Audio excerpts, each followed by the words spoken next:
Today, the focus will be on, the Nigeria's housing industry. As I last checked, the housing deficit in Nigeria is said to currently stand, between 28 million and 50 million, increased numbers there. I mean, as the months go by, the gap continues to increase. But I'm joined now by my guest, who is a real estate expert. He is a realtor and a serial entrepreneur in the person of Ebuka Anichebe. Thank you for joining us on Business Daily today. Hello, good morning. How are you? Good morning, and thank you for joining us on the program today. You must have heard the numbers that I did reel out and the comments that we have gotten, from Nigerian social media users regarding, the gap that currently does exist in the Nigerian real estate sector. As someone who, is a vital player in that sector, when you hear numbers like this, what comes to mind? Well, it's unfortunate that for a long time, it's a problem that has been inherited and passed on from one administration to the next one.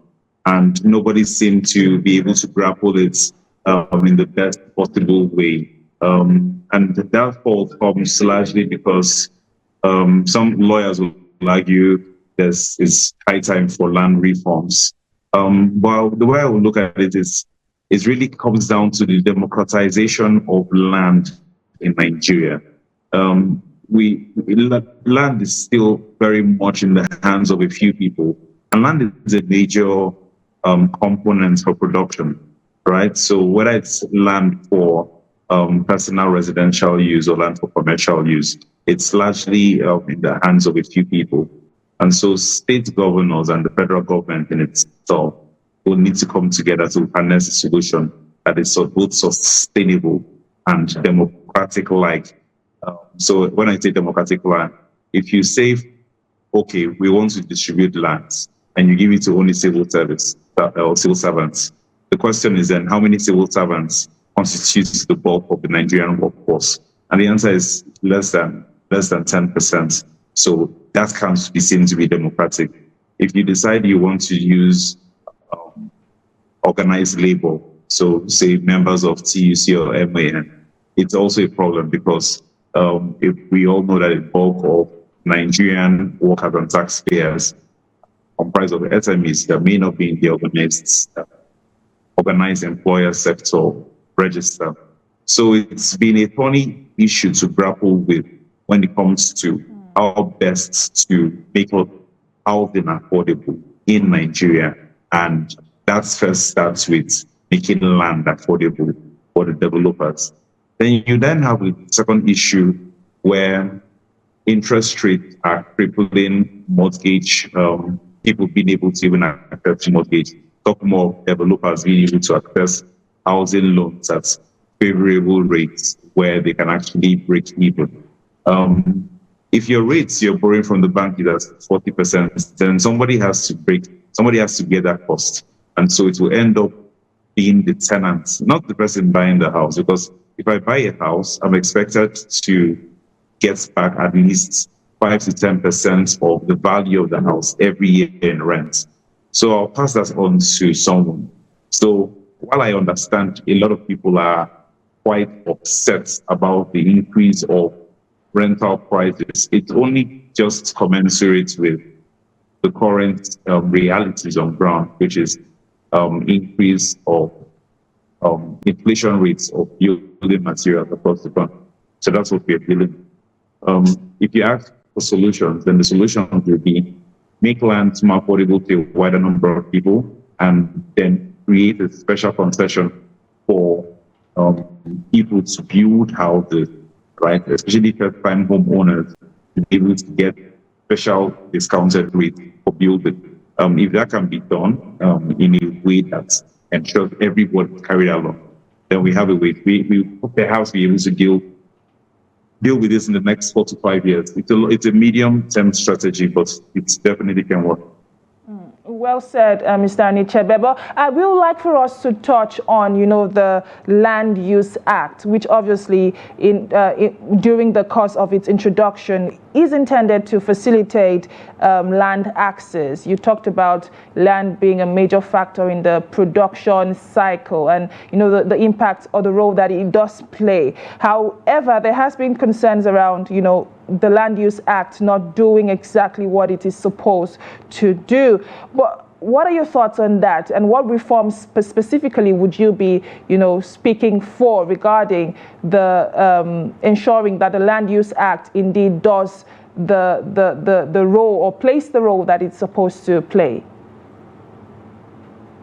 Unfortunately, I don't think I'm in the right position at the moment to speak to that, the Land Use Act and what specific recommendations. And primarily because I haven't been updated in recent times as to the propositions at the National Assembly on what reforms that take place. So I would rather decline to comment on that for now. Well, I mean, that is well understood. But you also did talk to some legislation or regulatory aspect in the area of policy and policy development. You talked about, the monetary policy rate, interest rate as we speak, and inflation rates currently, at over 35 or 32, between 32 and 35%, and how that has impacted in the housing sector. You also did touch on the rising cost of building materials, but let us speak on how these costs can be stabilized in some way or manner, to ensure that Nigerians can have access to affordable housing, which has been a conversation that has gone on for the longest time, affordable housing or affordable housing for Nigerians. What are your thoughts on that? So let me be clear, and I'm sure some of my friends will watch this video and they will take up issues with me and say Ebuka is trying to upturn how things are being done. Let me put it this way. A minister, the FCT minister, for example, I'm using FCT because we're here in Abuja. The same applies across board in other states. The governor you can substitute a governor for a minister. A minister can award a portion of land and sign the documents for a seal to that land when payments for the RO bills have been done. Now, somebody takes that land for next to nothing for the RO. He manages to pay for the CFO. Sometimes they don't even pay for the CFO. They just pay for the ground rent, and they leave that land fallow. They leave the land fallow for a long time. Meanwhile, you have developers that have access to maybe one or two cooperatives that are willing to finance his project. But then, if you're looking for short-term solution, the short-term solution will be mandates owners of undeveloped lands to have those developed within the year or have it revoked. You see, such a policy standpoint would help states to develop rapidly, as opposed to tying down just your land and, getting the feeling of, oh, I have land, right? And the land is undeveloped. There are people that are looking for these lands. If there is a strong policy statement that says, if your area has been developed with infrastructure, so I'm talking about pipe-borne water, road, and electricity, if that has been supplied to your specific area and you still have undeveloped land within that area, you stand the chance of it being revoked, right? That automatically forces people to bring their land, put it to the market, do either joint ventures, go in with either build, operate, transfer models, and you will see a lot more houses in the market. But when you think it's okay for you to allow them because they're your friends, most of the owners of these properties are well-placed politicians. And so it will be like, you're asking the government to checkmate the government. It's quite hard to do, but that's definitely one of the best and easiest way you can force the conversation to begin, right? It's all about demand and supply. And so if you're wealthy in terms of land, somebody else may be wealthy in terms of access to cheap capital.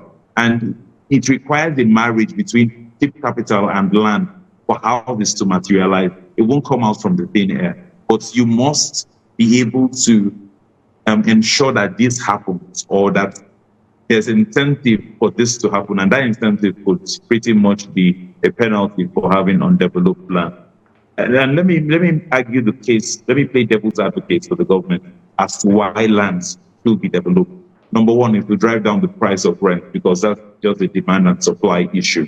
But secondly, where you have areas where you have bushes within the suburbs, so criminals stay there. Again, that will be eliminated.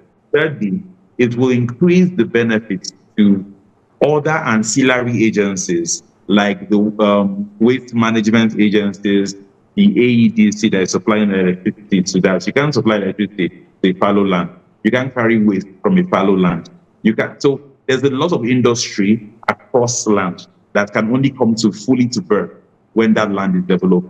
And so you need strong regulatory policies to ensure that people are actually doing what they were allocated those lands to do in the first place. I must say that is a very unique perspective, looking at addressing, especially with the rural-urban migration that has been witnessed even more recently within the FCT. Numbers of unoccupied houses has been a major concern. So indeed, that perspective of yours is one that should be looked into. And there has been, concerns around the government looking at social investment as a revenue generating venture, other than an approach to solving the housing deficit. Do you agree with that school of thought? I'm not too sure if I agree with the approach. And if the question is whether the current effort by the federal government is sufficient to solve the housing deficit, then my answer will be a categorical no. I'm aware of the efforts being done with the renewed hope estate that are springing up in places like Kasana and Kariman, a couple of places across Nigeria. I'm also very much aware of the prices, because we had to look into that last week. A 4-bedroom terrace goes for as much as 18 million naira. That's out of reach for effectively 90% of Nigerians. And that's why I said the problem will persist. If somebody even eventually pays for such a house, how much will he be expecting to put rent? Even at 5% of the house value, that effectively makes a 4-bedroom go for as much as 5 million naira per annum, right? Or 4 million naira per annum more accurately. So, and that's just at 5% in terms of the cost, which was initially invested in purchasing the house. So it's not practical. It's not practical. The next alternative would therefore be looking at, are there cheaper ways to build houses, such as what we have in other climes, where other components apart from just cement and block is being used to reduce the cost of low-income houses. That again has to be looked into. I would decline to proceed more on that, because I'm aware that Standard Organization of Nigeria will have to get involved. The NBBRI will have to get involved to ensure that it meets certain standards, right, and quality for so avoid anything like, your building keep crashing down. But I will still say we have a long way to go. There has to be more synergy between the private sector and government policies, as opposed to government just coming up with policies that may be ill-conceived or ill-fitted to suit what developers are looking for at the moment. Still on your call for a synergy between government and private sectors. I mean, as we speak, about 90% of housing units in Nigeria are owned by the private sector. Despite the said unfavorable business environment, we still see, housing developers go through these challenges towards ensuring that, there is continuous increase in the level of housing development around the nation. But you have touched to synergy and cooperation. But I'd like for you to be more specific on, what sort of collaborations you are, calling for between private developers and the government. All right. So a while ago, I'm going to take you down memory lane so that we can understand how best this can be done. There was an FCT minister, Bala Mohammed. Now, Senator Bola Mohammed, during his time, attempted to enable more of PPPs in different areas across the states, where if in return for a developer bringing in capital to develop a place, right, the government will then issue you land. And that's one form. How effective was this? Well, again, when that particular administration of the Goodluck government went out, there was no continuity. So we didn't see the fruition to that. And so people were issued lands, but then they were not held to task in fulfilling their own end of the bargain for the mass housing lands that they were allocated. But again, it's a good formula, right? It can be replicated, it can be followed up to ensure that the different mass housing plots that we have across Abuja, that people are currently peddling across different WhatsApp groups for 5 billion and 10 billion accordingly, that the FCT minister, and when I say the FCT minister, it's because of in Abuja, but this goes across board.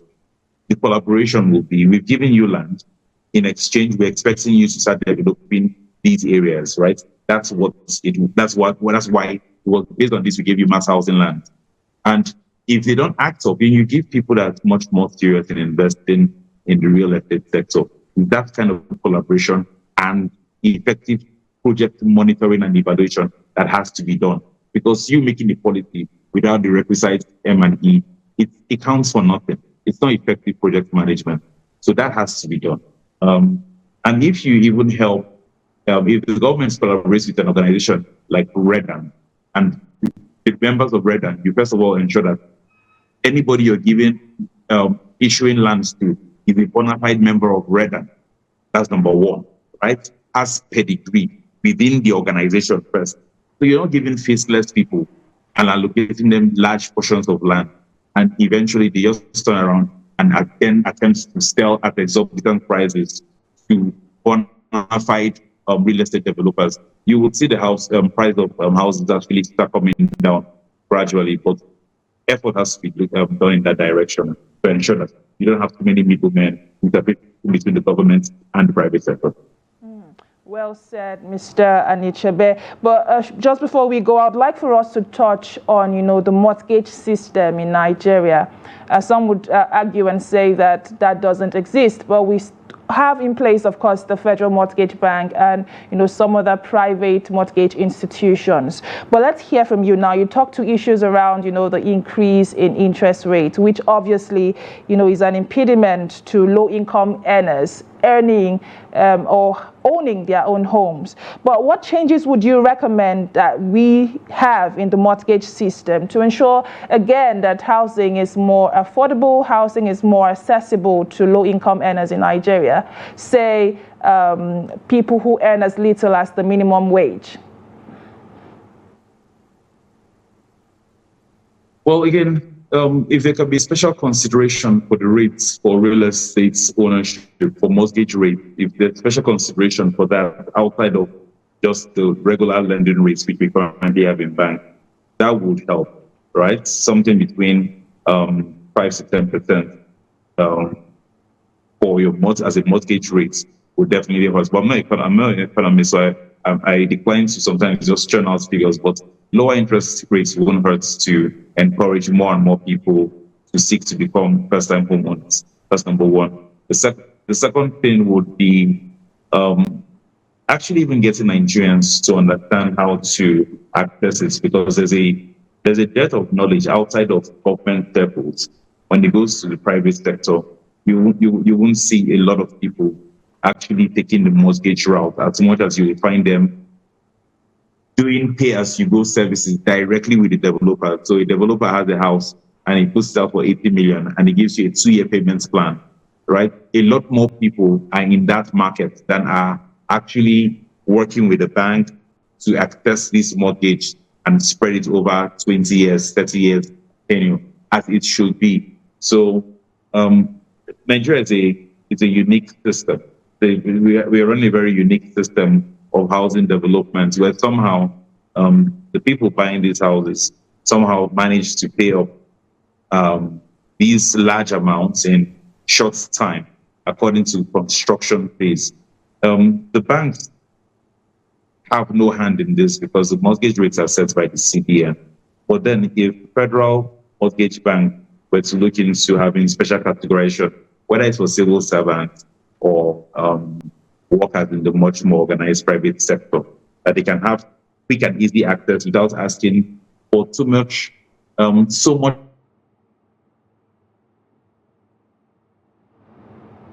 We seem to have lost Mr. Ebuka Anichebe there, but while we try to get him back, on the program, we have been talking to how to bridge Nigeria's housing gap. And like I did say before, it is estimated that the deficit currently stands between 28 million and 50 million. I believe we have Mr. Anichebe back with us on the program. Can you continue with your thoughts, please?